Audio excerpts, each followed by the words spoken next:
We've got a fireball at the rec park. We've had some kind of explosion. I don't know if it's a plane or what. I'm Captain Jeff Coos with the U.S. Navy Blue Angels. I was actually just praying that whoever was in that plane was okay or they got out. I was hoping, I was like, dear God, please let them have a parachute. I'm extremely grateful for the family and friends that have gotten me to where I am and the great team that I'm a part of here. Live with breaking news. This is Channel 4 News at 10. And good evening. Tonight, residents in Smyrna are gathering by candlelight. Tributes are pouring in across the country to honor the memory of Blue Angels pilot Jeff Coos. And as they do, there are those who are running the air show this weekend say although the Blue Angels aren't flying, everyone else will. Navy officials are investigating the crash tonight, working to determine what exactly caused Jeff Coos' jet to go down this afternoon. Incredible images have been coming into the newsroom all night, and emotional eyewitness accounts from residents who not only saw, but felt that jet hit the ground. And we're going to be hearing from many of them tonight. Also, our Channel 4 crews have been in Smyrna talking to witnesses and investigators for hours to bring you extensive coverage of this tragedy. Channel 4's Heather Horrigan attended that vigil tonight, held for pilot Jeff Coos. But let's start our coverage tonight with Liz Loheis. Liz, it's been a chaotic afternoon for the people of Smyrna tonight. We understand they are still visibly shaken and emotional over what they witnessed this afternoon. Tracy and Alan, people are very emotional today over this loss, this very unexpected loss.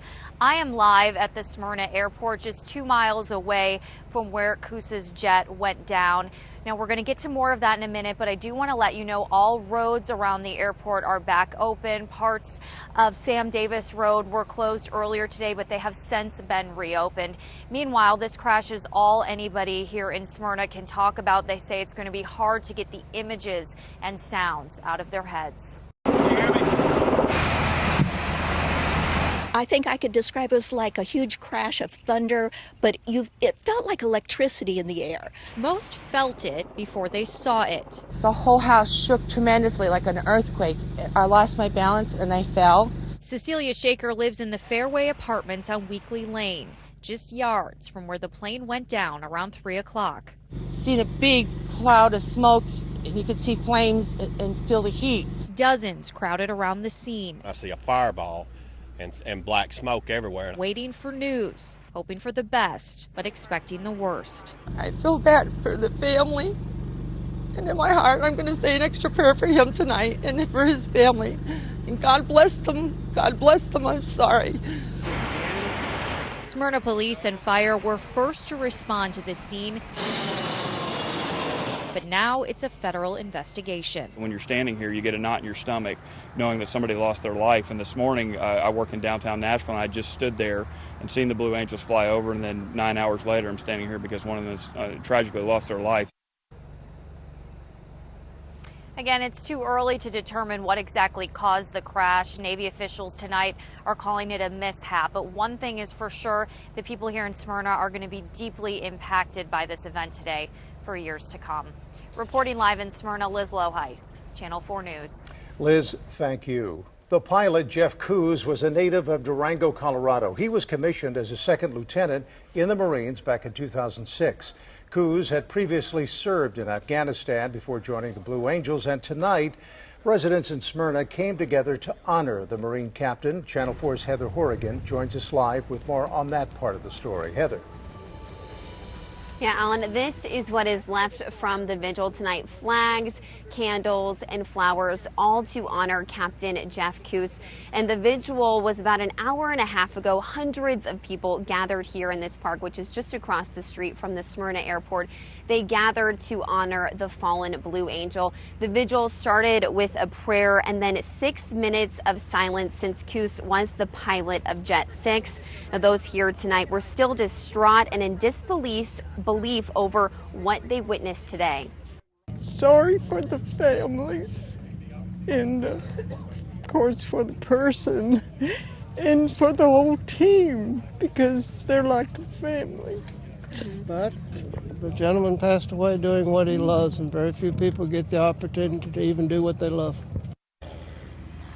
Flying along with serving his country is what Captain Coos loved doing, and it's clear tonight that he will be remembered as a hero.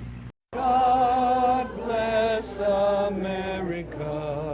An entire nation, along with the Smyrna community, mourning the loss of a hero tonight. And he's a hero. That hero is this man, 32-year-old Jeff Coos from Durango, Colorado. He leaves behind a wife and 2 young children. Coos had accumulated more than 1,400 flight hours in order to become a Blue Angel. He has been flying with them since 2014 after serving in Afghanistan. Here's a clip of Coos after taking some NHL players up in the air to experience the G-force. And I think he caught up on a little sleep at one point, but other than that, he did a nice job. So we had a lot of fun. A lot of fun indeed, doing what Coos loved. And those in Smyrna tonight who didn't know him thank him for what he did here. They say he chose his life over others in the community by not deploying his parachute. Like the parachute would be way up in the air, and I didn't see one, and that was just, you know, the way the Blue Angels kept circling, it was just very sad. It's built into them to save other people's lives before their own. So he sacrificed his life when it could have been much worse. For sacrificing his own life to save the others, I mean, he's definitely a hero in my eyes. I mean, even any person in the military to me is a hero. Coos is also a decorated hero. He has received the Strike Flight Air Medal along with Navy and Marine Corps Achievement Medals, as well as personal and unit awards as well. And that's just to name a few. Certainly a man that is going to be missed by so many. Reporting live in Smyrna tonight, Heather Horgan, Channel 4 News. All right, thank you, Heather. The Associated Press talked to Coos's grandfather at his home in Durango. Dolph Coos said it was very hard to put into words what happened, but said it's beautiful that a person can live and die engaged in their life's pursuits. He said his grandson had dreamed of being an aviator since he was a child. What a beautiful statement from that grandfather. I want to show you the area where this happened. Here's the Smyrna airport. Here's the runway. This is where the accident occurred. This is near the bowling alley there. And as you can see now, the cleanup happening literally in people's backyards. Our Channel 4 reporter Liz Loheis and photojournalist Zach Tucker were at the Fairway Apartments on Weekly Lane when first responders first showed up at the scene. Now, weather at the time of the crash also tells a pretty good story. Lisa Spencer and I are in the Weather Center. And Lisa, witnesses described a clear sky, a rather clear sky at the time of the crash. That's right. There was no rain around. And we know that the winds around flight level were, nothing out of the ordinary. Right. Looking right now at one of the pictures that was taken as this event occurred, take a look at the cumulus clouds. You can see how towering they are and building. That's an indication of some strong winds going up. So there were updrafts in the area, and we've got updrafts. You're also going to see some downdrafts as well. This is what we were seeing on radar, though. Nothing was close to Smyrna in terms of rainfall until about 30 minutes later, when this developing shower moved toward the northeast and moved right near Smyrna. Of course, we have no way of knowing for sure at this point if indeed the weather had anything to do with this storm, but I'm sure that's one of the things investigators will be looking at. And we have a little bit more on the weather conditions at that time on our weather blog at WSMV.com. All right, Lisa, thank you. This Blue Angels team flew over Nashville today early this morning. You may have seen them flying over a crowded Broadway at around 9:30 this morning. Today's crash marks the 27th in the Blue Angel team's 70-year history, celebrating its 70th anniversary this year. Now, this last crash prior to today's was in 2007 at the Marine Corps Air Station in Beaufort, South Carolina. In December of 2004, a Blue Angels pilot safely ejected before his jet crashed into the Gulf of Mexico during a training flight. The last before that was in 1999. The first Blue Angels crash was in 1946. Nearly a half-century ago, Nashville mourned the loss of one of its own Blue Angels. Lieutenant Bill Worley died in a winter training maneuver in Southern California. Channel 4's Nancy Amons looks back. Lieutenant Bill Worley was a Nashville native. He went to West End High School and Vanderbilt University. He had finished a tour of duty as a fighter pilot in Vietnam before joining the Blue Angels, his dream assignment. I talked to his brother, Bob Worley, who now lives in Franklin. An obituary from 48 years ago tells a brief story of Lieutenant Bill Worley, a Navy aerobat who died when he failed to eject from his F-11A Tiger. It was one like this, Bill Worley's brother Bob remembers the day his family got the news that his brother had been killed. It was a snowy day in Nashville, January 14th, 1968. His brother was 29. About 1:30 in the afternoon, our minister comes driving up the street and couldn't get up the driveways and barely made it up the street, and then comes walking up to the house. So that was how we got the news. But that was a tough day. Today I feel, I feel sorry for his family. Worley and another pilot had been practicing in El Centro, California. They were practicing 7 days a week. Bob says the Navy concluded his brother had probably blacked out from the G-force during a maneuver over the desert floor. These guys are extreme professionals, and they really enjoy what they're doing. My brother did too. He was doing that because he really loved what he did. Worley was Blue Angel number 6, the same number as the pilot who died today. Nancy Amons, Channel 4 News. Now, we mentioned at the top of the newscast, officials with the Great Tennessee Air Show said it will continue on as scheduled on Saturday and Sunday at the Smyrna Airport.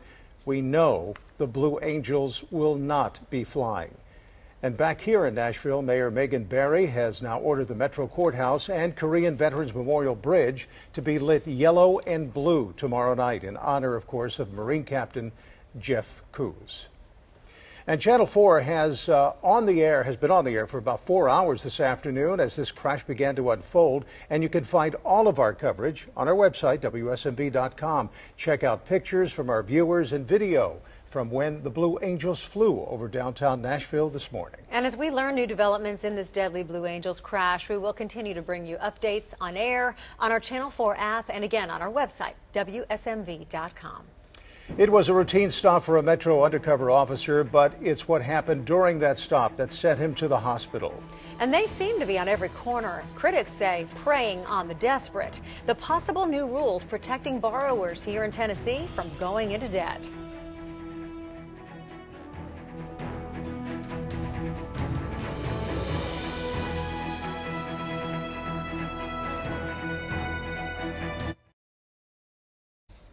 The summer boating season just began, and already there has been a drowning on a Middle Tennessee lake. Emergency officials in Coffee County received a call this afternoon about someone possibly needing help. Crews went to Mountain View Road near the catwalk on Normandy Lake. Well, just before 7 o'clock, divers pulled the body of a man from the water there. The victim's name has not been released, but officials say the man was not from Coffee County. A driver could soon be facing charges for allegedly hitting an undercover officer with his car on McGavick Pike and Gallatin Pike in East Nashville. Police say the officer was performing a routine stop this afternoon and was standing between his unmarked car and the car he pulled over when an elderly man hit him. The officer hurt his leg. We are still trying to find out the extent of his injuries. As we learn more, we'll update you on air and online at WSMV.com. Now, the crackdown's coming on the payday loan industry. Federal regulators announced a new set of proposed rules today, and it's all designed to protect borrowers from falling into what critics are calling debt traps. That proposal by the Consumer Finance Protection Agency is for increased regulation of payday lenders, calling on them to make sure the borrower can indeed repay. Andy Spears of Tennessee Citizen Action says he hopes this proposal will help protect Tennessee borrowers from going into debt by renewing for their loan again and again. We think that's very important in terms of assessing a borrower's ability to repay, so you don't have that situation where a $300 debt lingers for 5 months and you pay $400 in fees. Now, to release, the Tennessee Flexible Finance Association says the proposal would be an overstep of federal government and would force borrowers to seek out underground and unlicensed lenders. It's going through a 90-day public comment period. Channel 4 News, home of forewarned weather, rated Middle Tennessee's most accurate forecast. Well, we have had a close eye on our radar throughout the day today. Showers on and off. And finally, this huge area of low pressure that's just drenched these folks here across parts of Texas it's starting to work its way towards the east. So we're going to continue to get some moisture rolling up from the south right here at home. So just expect more showers and thunderstorms in this forecast. And that's a part of our headlines. You better believe it. We even have some scattered showers overnight with some of that moisture coming up from the south. And then look for on and off thunder showers through early on Sunday. And then we get to the good stuff. Next week, much less humid with more sunshine in the area as well. Here's a look at our 4-1 live Doppler radar right now. And we've got just a few little showers here and there across the mid-state. But the concentration is here to the south, where we've got some of that moisture coming up from Mississippi and Alabama. So over around Savannah and over to Waynesboro, up to Lawrenceburg and Pulaski, some very light rain continues to fall. It's moving very slowly, but it will slowly move across 64 there and head towards you in Summertown and also the Homewald area. And if it holds together, we could see some of that in Nashville before the night is over with. Here was our view today, though. This was this afternoon, and unfortunately just after the crash, but fortunate in the respect that there was a beautiful rainbow that formed. And this was captured by Lotus Blossom Photography, as you can see over in the Smyrna area about the time of that. And then also from Smyrna tonight, some clouds, but no rainfall for the visual that was held out there. What a nice evening for that. Temperature is much milder in the area by then. Looking outside right now, we've got our camera view over downtown, and yes, we have some clouds, but no rainfall at this point. Just a few light sprinkles otherwise across the area. So a check of how things are going to be going. Well, temperature-wise, they are really quite comfortable. 71 degrees, but I'll tell you what will get you, and that's the humidity. It is very thick outside. 66 right now. A south wind at 5 is what's helping to transport all that warm, moist air into place. So right now across the mid-state, 69 Cookeville to 70 at Waverly. That's not bad when it comes to temperatures, but look how close the dew points are to those temperatures. We likely may see some patchy fog tomorrow morning with that much moisture in the air and our temperatures at that level. So expect a pretty muggy start to the day with some pockets of fog here and there. Looking at our 4-1 live Doppler radar, you can see what I mean about those showers to the south that will work through overnight tonight. Shouldn't be a big deal. There'll just be a few of those around. But the big thing to keep in mind is that low I was showing you a moment ago. That's going to be pulling across the area, and that will provide us with more showers. But this is our future cast for overnight. You can see just a little bit of moisture. We may have more than what's being shown here. But as we go through the afternoon tomorrow, we start to moisten things up. The heating gets going, and that's when we start to see these showers and thunderstorms developing. We're really not expecting anything severe. We're just going to see some heavy downpours if one of these parks it over your area. So be prepared with your umbrella tomorrow. You may not need it, but you want to be prepared for that. 68 degrees at 7, 84 degrees around noon, and 86 degrees for our afternoon high. And remember, it will be quite muggy, so it will likely feel a lot hotter than those actual temperatures until some showers come by and cool you down. Here's a look at Saturday's forecast. Showers and thunderstorms. That's going to be our really better chance of the next 3 days. And then we'll see that lingering into early on Sunday. Notice the temperatures stay in the mid-80s, and then check out that dive on Monday, Tuesday, Wednesday, as they'll be in the mid-80s with low humidity and no rainfall for several days there. So we'll get a nice little break coming our way. All right. Thank you, Lisa. Back to our breaking news tonight. Navy officials investigating the crash tonight, working to determine what exactly caused Jeff Koos's jet to go down this afternoon. Officials with the Great Tennessee Air Show said it will continue on as scheduled on Saturday and Sunday at the Smyrna Airport. We know the Blue Angels will not be flying. And back here in Nashville, Mayor Megan Barry has ordered the Metro Courthouse and Korean Veterans Memorial Bridge to be lit yellow and blue tomorrow night, of course, in honor of Marine Captain Jeff Koos.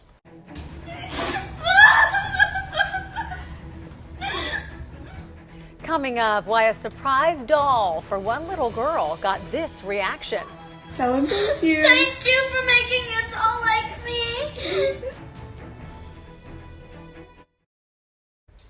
You'd be pretty hard-pressed to find a girl who wouldn't go crazy for an American Girl doll. That is right. But for one little girl, this doll brought tears of joy.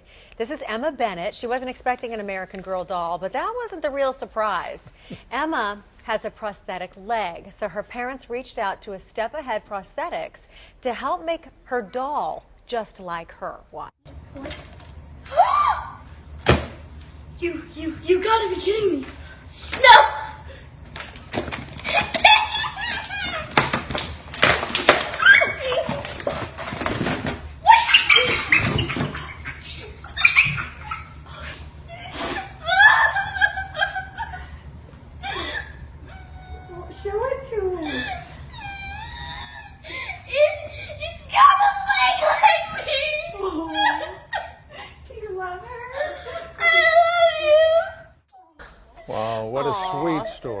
famous doll came with a letter about her journey. She was fitted with her tiny pink prosthetic in New York. The letter closed with, quote, "After a few weeks of training, she is ready to lead a life without limitations with you." How sweet is it? I love the little sister's reaction. She's just as excited as the doll recipient. That's so precious. And I know Chris can just so relate to it, but we'll get to that in just a minute. Yeah, there are some moments in life that are worth another look, and that's what you can do anytime you want to. We have the story posted on our Facebook page. It's been shared thousands and thousands of times around the world, and it's worth sharing thousands more. What a great reaction. It's good stuff, girl. man. Yeah. It's good stuff. It is. All right, let's turn our attention to sports now, I guess. Some Tennessee Titans do a little go-karting to help raise money for a good cause. Plus, Vandy's Jordan Sheffield is hoping his rematch against Xavier goes just as well as the first meeting did. We'll talk baseball next.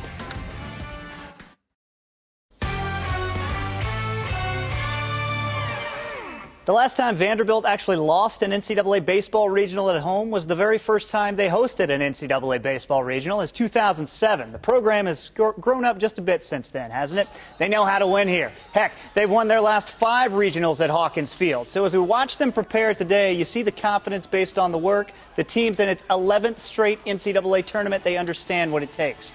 This is what you play for this time of year, is to get in this environment so you can have fun with it. And they do that. They've done it before, and they'll choose to do it again. I think it's just really doing the small things and everyone taking care of their job and not trying to do too much.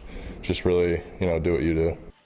Now, the Doors will play Xavier tomorrow night, 7 o'clock. The Musketeers were here back in March, if you'll remember. Vandy swept them, and Jordan Sheffield led off the series by, no-hitting Xavier through 7 innings and fanning 12 batters. Sheff will get the ball again on Friday. He was throwing the ball by us quite a bit early on. I'm hoping that, again, that we've seen some velocity as the season's gone, that, again, I do think we'll make the adjustment. We don't really watch too much film or study too much. I think that when it comes to pitching, they have to hit you, so you don't really pitch to hitters' weaknesses. I think it's better to pitch to your strengths. It's good strategy right there. Xavier, Vandy go at 7, UC Santa Barbara, Washington go at 2 o'clock. Let's hope for dry weather, shall we? Both schools confirmed that today the battle at Bristol will be a primetime game. 7 p.m. Central Time, Saturday, September 10th, Tennessee against Virginia Tech at the Bristol Motor Speedway, expecting upwards of 160,000 fans to pack that place. Wow. Delaney Walker and some of his Tennessee Titans teammates got out to the go-kart track today. Yeah, it's funny to watch NFL dudes in little cars. Walker hosted this charity event for his foundation, which raises money for inner city and low-income kids, and so his teammates wanted to be a part of it. We want them to come out and support the cause.